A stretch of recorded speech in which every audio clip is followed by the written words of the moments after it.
В этот день, в 1874 году, родился этнограф, географ, археолог, музеевед, профессор Бруно Адлер. Именно он создал лучший в России университетский музей археологии и этнографии, в котором объединил все этнографические коллекции Казанского университета. 26 октября 1889 года в Вятской губернии родился хирург, доктор медицинских наук, профессор, заслуженный деятель науки РСФСР Иван Домрачев.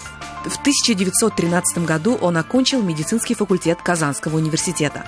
Принимал участие в изучении новокаиновой блокады, местной анестезии, являлся автором нового метода стерилизации кетгута.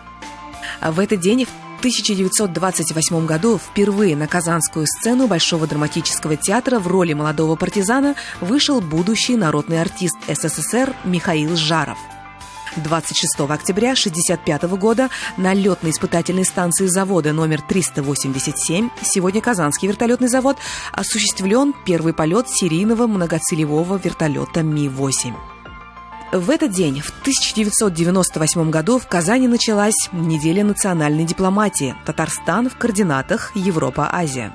В программе были круглый стол на тему «Прорыв Татарстана на международной арене. Достигнутые рубежи, проблемы, перспективы» и презентация Международной гуманитарной академии Европа-Азия.